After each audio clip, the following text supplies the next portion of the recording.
Thank you so much, Chris. It's really a pleasure to be here. And thank Erica for connecting us. That was really a lovely surprise, and I've really enjoyed getting to know you a little bit. And, the Jatakas for me have been very important for many, many years.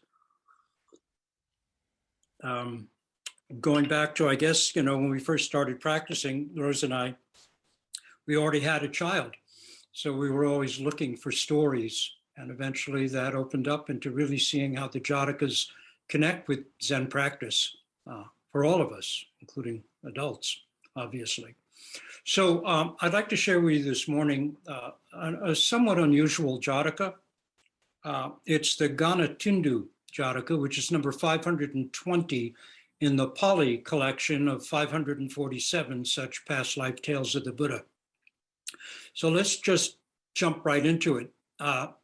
Once the Buddha, as a Bodhisattva in the very distant past, came to life as the divinity of a Tinduka tree that grew just outside the walls of a great city. The king of that realm was named Pankala. He lived in that city and he ruled in such luxury that heavy taxation was needed to support it. But every year, following ancient custom, the king would go to the Tinduka tree, make an offering, and ask the tree for its support and protection. Now, the Bodhisattva, who is the divinity, we might say the consciousness of the tree, thought, the king honors me. He seeks my protection. Yet his kingdom is in danger and he doesn't see it. I must protect him and his realm. Though he respects no one, he will listen to me. I alone can do it. So that night, the Tinduka tree Bodhisattva appeared in the king's sleeping chamber. And the king awoke, and obviously he was in shock. He was terrified. There was a great and shining apparition hovering at his bedside. Who are you? He stammered. And the Bodhisattva answered, I'm the consciousness, the divinity of the Tinduka tree. Hold on one second. For some reason, hold on. We'll see if we can get the my screen to open it up. For some reason, Word seems to be blocked. I've never had that happen before when Zoom is on. So give me a minute. I thought I had a nice talk written with words I really liked, and I may have to wing the whole thing. That would be odd. Let's see what I can do about it. I can't explain this. I've never seen it happen before. Word seems completely dead. Let's see if we can do anything about it. Give me 1 second here. Let's see if we can shift something around. Wow, bizarre. All right, let's see if that does anything. Yes, okay. Said, I'm the divinity of the Tinduka tree, your tree. Be at peace. I have come out of compassion for you. Now, while you live in luxury, your kingdom falls into ruin. And then he recited these verses. Vigilance is the path of life. Carelessness leads to death. Soon your realm will be given to robbers. No sons will inherit your treasure. There is still time to regain the true path. Ruling well, true riches will increase. Great King, it is not too late. Open your eyes and ears and learn what your people say. Having spoken, the Bodhisattva tree deity vanished in a great blaze of green and golden light. The next morning, the king put on the clothes of an ordinary man, gave the kingdom into the care of his ministers, and accompanied by his advisor, the chaplain, he left the city, determined to uncover the truth or falsity of the Tinduka tree's words for himself. They came to a village, and there they saw people piling thorn branches around their houses, then heading off into the forest. When the king's taxmen arrived, they found the village deserted and soon left. When evening came, robbers tried to break into the houses, but the thorns stopped them, and so they left too. Later that night, the villagers returned, and as they cleared away the thorn branches, one of them cried out in pain. A large thorn had pierced his foot. Sitting down and drawing out the thorn, inspired by the tree Bodhisattva, he cursed the king in verse. May the king be pierced by an arrow in some fray, as I've been pierced by this thorn today. The chaplain said, why blame the king? You stepped on the thorn, so you are to blame. Inspired by the tree Bodhisattva, the man answered, it's because of the king that I'm in pain. Defenseless folk by oppressors are slain. At night, thieves prey on us, and it's tax collectors by day. Vicious folk run the realm when evil kings bear sway. Distressed by fear, to the forest we flee and pile thorns round our homes for security. The king said, my greed sent the tax collectors. Hiding from them, the people use thorns to protect their homes from robbers. Without my greed, the man's foot would not have been pierced. I've been warned. I must rule righteously, or disaster will strike. Let us return to the capital and set things right. But the tree Bodhisattva inspired the chaplain to say, great king, it may be so, or it may not. Let's not be hasty. And so they walked on. In another village, they saw a woman struggling to carry a big load of firewood. Though she had 2 grown daughters, she would not allow them into the forest to help her without husbands to protect them. Now, under the weight of her load, she fell in pain. Inspired by the tree Bodhisattva, she cursed the king. When will this selfish king die? For unwed daughters' sakes, I cry. As long as he reigns, they must sigh for children and husbands in vain. The chaplain said, foolish words. The king is not a matchmaker. But inspired by the tree Bodhisattva, the woman said, at night we're prey to thieves, then it's greedy men by day. Bad people run the show when evil kings hold sway. In such times, how can poor girls hope to wed? Our lot will not improve until this king is dead. The king thought, she's not wrong. My people suffer, and the things I do are at root. The tree divinity has a point. Going on, they saw a plowman whose ox, struck by the plow, lay wounded. And the plowman too cursed the king. May King Pankala, though with armor girt, be speared through by some foe, like my ox who sorely hurt has fallen and lies low. The priest chaplain exclaimed, how can you blame the king? You struck the ox with your own plow. Your own carelessness, not the king's, is at root. Inspired by the tree Bodhisattva, the plowman said, I'm angry with the king, and rightly so, I claim. When defenseless folk are by oppressors slain, by night 3 thieves prey on us. By day it's the king's own men. They stole my lunch to get more food. My wife had to run. While I worked on hungry and faint, I slipped, and so my ox's leg was ripped. What I do and what I don't do, said the king, harms my subjects, people and animals alike. My choices lie at the root. The king and his chaplain headed for home. On the way, they stopped at another village for the night.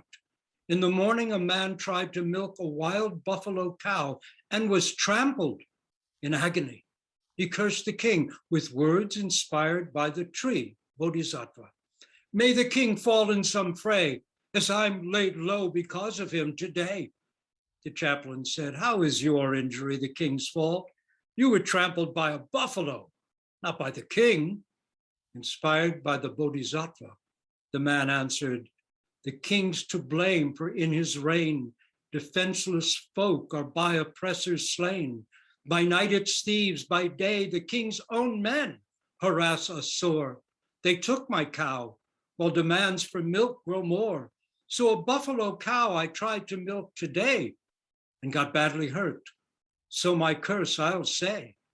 The king hung his head and said, there is a connection. He and the chaplain walked on. In the next village, they saw a cow wandering the streets, bawling and lamenting, unwilling to eat, drink, or be comforted. Asking why, they were told that a tax collector had slaughtered the cow's little dappled calf to make himself a pretty sword sheath from its skin. Now even the callous village boys were moved by the cow's grief, and they cursed the king, guided to poetry by the tree Bodhisattva. Let King Pankala pine and his children weep in vain, like this poor cow whose calf his men have slain. The chaplain said, why blame the king? The boys said, his blame is plain when defenseless beings are by oppressors slain. By night we're prey to thieves, and it's the king's men by day. Brutal folk are given license when evil kings hold sway. The king said, it's true. There was no call for such brutality. Nearing the capital, they passed a dry water tank where crows were stabbing frogs with their beaks and eating them. Then the Bodhisattva, through the power of his great compassion, cursed the king from the mouth of a frog.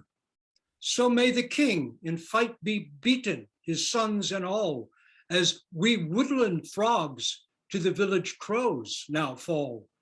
The chaplain said, kings can't guard every creature.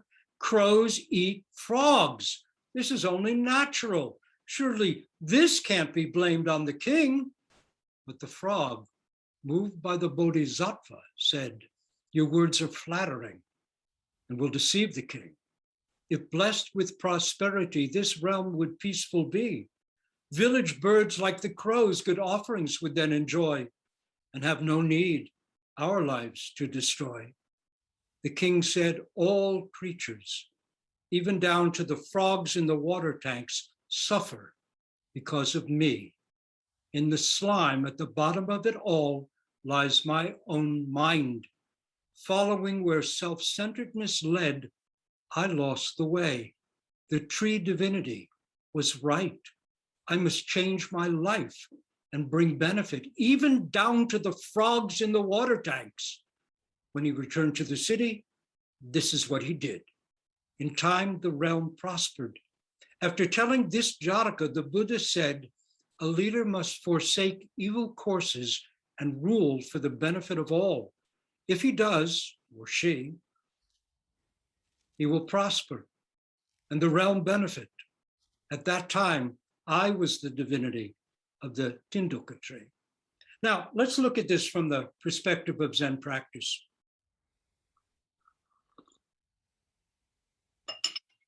It's an interesting little story. Usually the Bodhisattva appears as a human being, as a god, as any sort of a human being, really, a robber, a farmer, a sage, a king, you can almost name anything. He's also appeared in some Jatakas as the child of an ogre.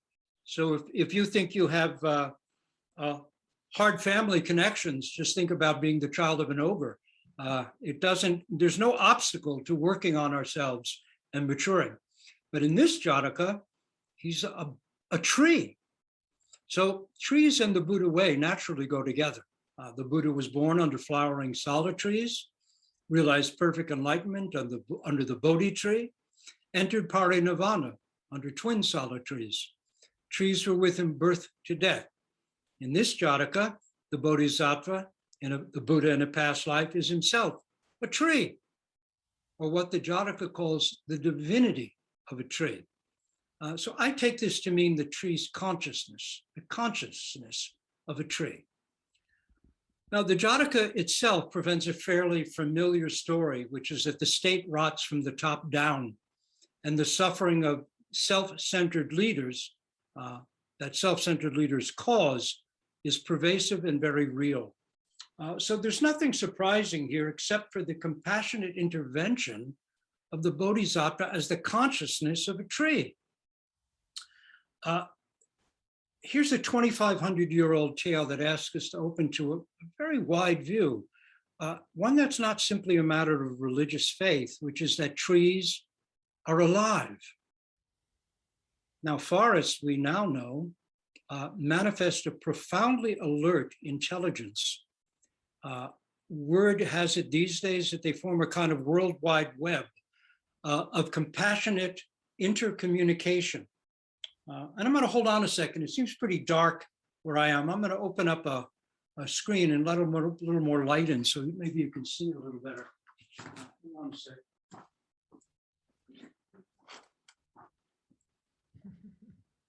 Let's see if this makes things a little brighter.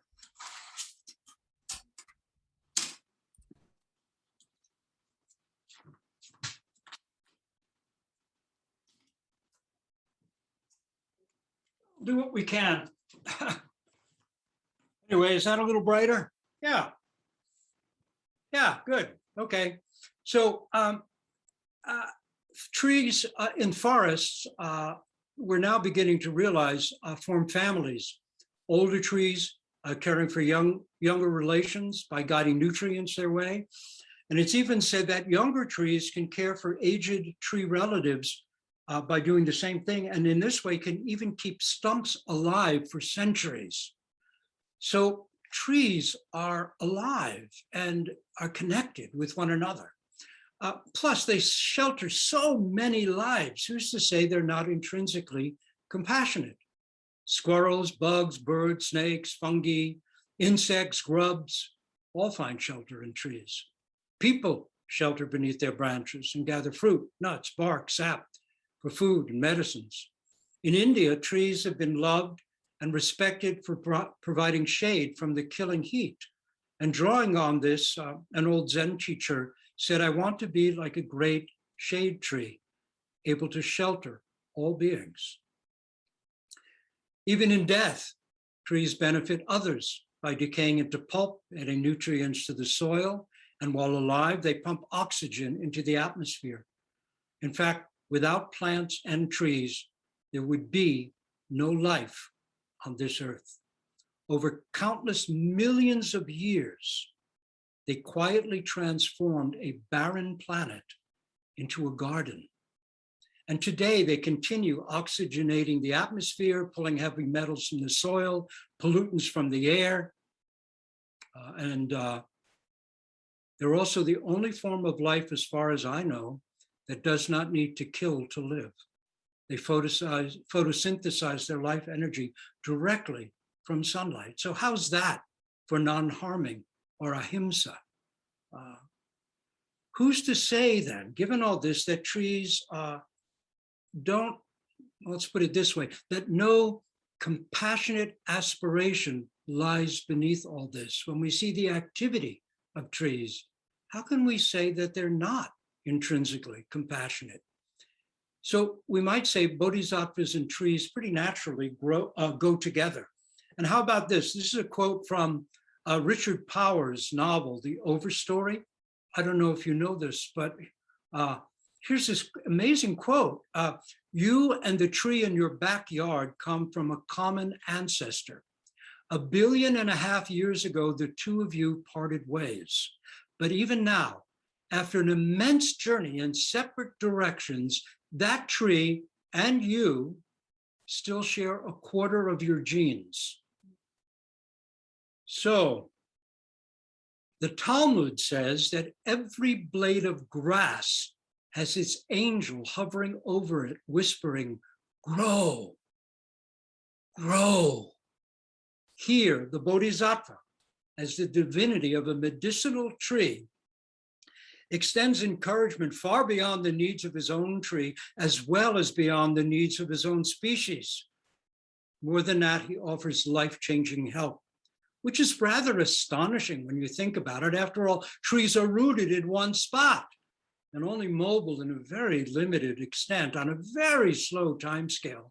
Root tips avoid obstacles and seek water, Leaves turn towards light. Chemical messages spread along root, leaf, and fungal networks, but so slowly compared to the nervy quickness of animals, we hardly notice it.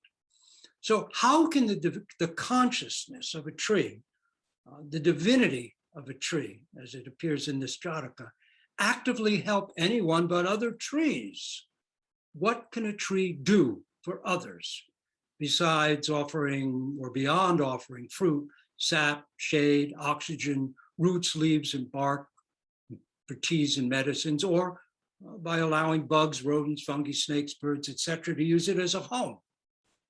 Now, in the Jataka, the Bodhisattva as a tree's consciousness demonstrates a wide-ranging awareness, and through that awareness, an ability to influence events at a distance.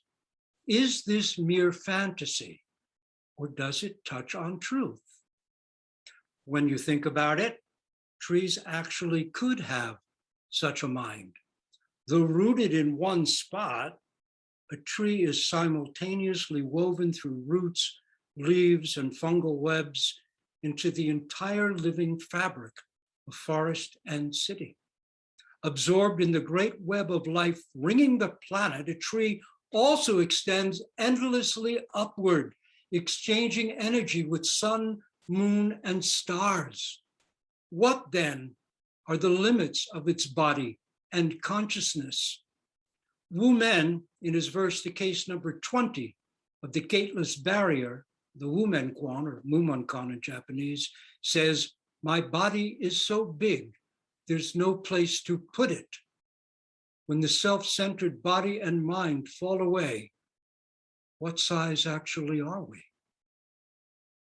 As the consciousness of an honored and ancient tree, the Bodhisattva uses this vast network of interwoven awareness to create a context in which wisdom and compassion can arise. His intervention, which starts off dramatically, becomes quietly skillful, and in the end saves an entire kingdom. And he does this as a tree. The Buddha, in telling this tale of one of his own past lives, then offers us a wonderful model for bodhisattvic action. Hardly drawing any attention to himself, he nonetheless quietly and skillfully does what's needed to help all beings. And isn't this what real teaching comes down to? Creating a space for the possibility of insight. Wisdom and compassion cannot be given to anyone. Each of us has to do the work needed to uncover our birthright. But the way to our original unconditioned nature of wisdom and compassion can be shown. Hence the Buddha's eightfold path of right or true living. Hence our own ongoing practice of Zazen, Samu, Sesshin, of koans, mondo, teisho, zazenkai, jukai, and doksan. This is how we uncover our birthright, and how, like the king in this tale, we move from habitually childish self-centeredness to the way, or a way, of living that benefits all. The Bodhisattva helps align all beings with reality, their own reality, our own reality. And so helps end the endless sufferings arising from the delusion, the fantasy, really, of something called me in here and everyone and everything somewhere vaguely out there. The very delusion which is now threatening life of all beings on this planet. The delusion which lies at the bottom of racism, misogyny, classism, and environmental irresponsibility. The thought, the felt experience arising from that thought of me, myself, and I, that we're simply separate and alone. It is a fantasy. And because of that fantasy, all beings suffer. Seeing through this is the essence of the path of the Bodhisattva, or wisdom being, as Bodhi means wisdom, and Sattva being, a bodhisattva is literally a wisdom being. And what is that? What is it to be a wisdom being? Well, when you strip away all the lofty esoteric associations, it's simply the actions of someone. Doesn't even have to be a human being. Someone who's wise enough to choose to do the work needed to mature beyond their own habitual and false sense of self-centeredness. In short, a bodhisattva is a maturing or growing up being, and a Buddha is a fully grown up one. These days, you might say that an environmental activist is a bodhisattva. Let's coin a new term for environmental activism, which is bodhisattva. So in this past life, the bodhisattva, through many lifetimes later, will be the Buddha Shakyamuni, starts off by intervening directly, saying, stop, don't do that, admonishing the startled and half-awakened king to put an end to the evil that has arisen. After that, he intercedes quietly, working behind the scenes to encourage the good that does not yet exist to come forth. In short, he aims to stop evil, do good, and save the many beings, fulfilling all three general resolutions of classical Buddhism. Effective loving kindness, the kind that does more than simply make ourselves feel good, requires skill. Fortunately, such skill develops over time. How? Is the result of trying and failing and getting up and trying again. Legend says that the great Bodhisattva of compassion, Avalokiteshvara, tried to empty the countless hells, and that amazingly, after countless eons of effort, he actually did it. Only, to his shock and dismay, a minute later, after he had cleared out all the hells, he found out all the hells were again completely filled. His head burst into 11 heads. His arms burst into 1,000 arms. Rolling up his 1,000 sleeves, the Bodhisattva returned to the endless task, having the failure itself, having only brought forth even greater insight and skill. To lift another line from the gateless barrier, the failure was wonderful indeed. The failure was wonderful indeed. The Bodhisattva in our Jataka, having been through his own version of this cycle many times, has gained immense skill and can now actualize wisdom and compassion as a tree so deftly that even his silent presence makes ordinary folk burst into poetry and into song. It's so interesting that these ordinary people all speak in verse in this Jataka. It's like they burst, it's like a musical comedy. They all, the presence, the mere presence, the invisible presence of the Bodhisattva has them all singing. That's kind of a wonderful image in itself. And as the wonderful 12th century ox herding pictures put it, withered trees he swiftly brings to bloom. The mere presence of the Bodhisattva. Withered trees he swiftly brings to bloom. Yet the king in our story never knows that a Bodhisattva's compassionately skillful activity lies beneath all his seemingly chance encounters. The king never knows that. And he never knows that the Bodhisattva, that is the Buddha to be himself, is the consciousness of his honored tree. All he knows is that a tree divinity, like some visionary burning bush, appeared at his bedside and ordered him to stop causing harm. I wonder how such a visitation would be received today. Would it fall into the realm of a close encounter? Would it be considered a prophetic dream or seen as a hallucination? How can we be open to meaningful events that reside at the borders of dream when we have so little language in our own culture for deep imagination and so little cultural thought for the inner life of non-human beings? And yet this inner life is going on all around us and we disregard it. we hardly know it exists. I think reading and paying attention to the Jatakas can help sensitize us to all of this. This very missing territory in ourself, our sense of isolation, our sense of aloneness, our sense of cosmic loneliness, and our extension of that loneliness out onto the prolifically alive world around us.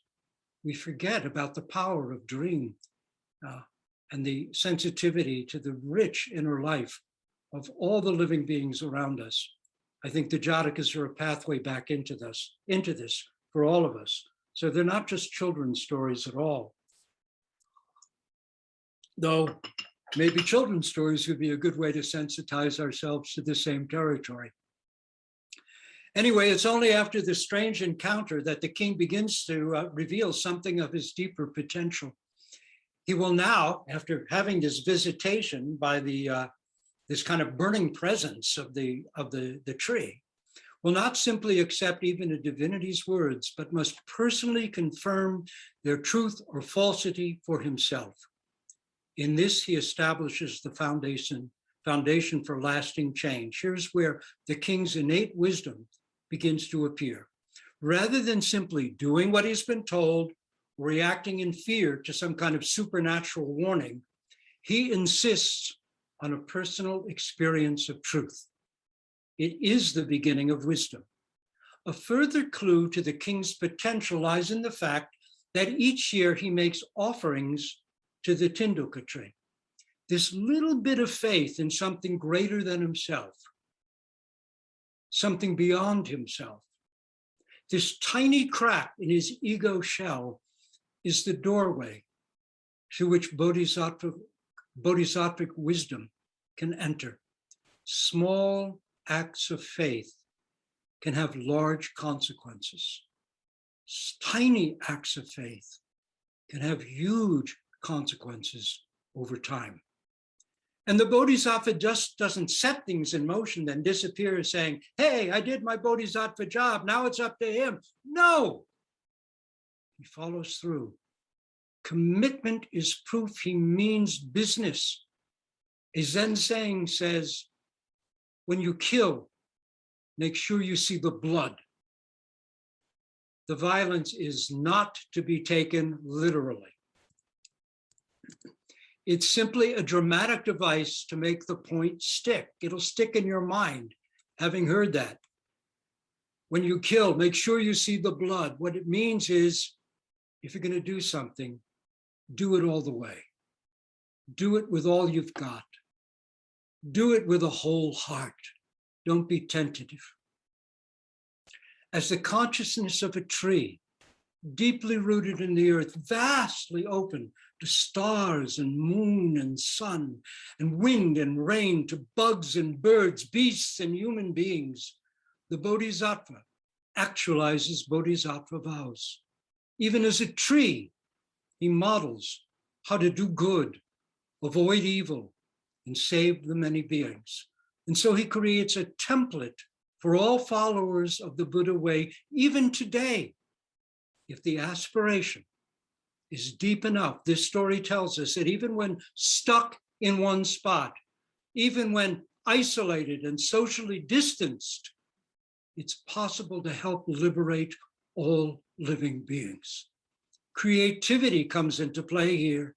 Saving beings is a bodhisattva's art form. Perhaps trees really are bodhisattvas, all of them. Yet how often do we think of them simply as pleasing decorations or mere ornaments? Yes, let's move that apple tree over there, it'll look better. An old linden tree, a huge black walnut, several red buds, and a river birch surround our house. I am deeply grateful for their presence, for their selflessly green aspirations that every day improve all our lives. I can't imagine our neighborhood without these trees and the life they bring to it.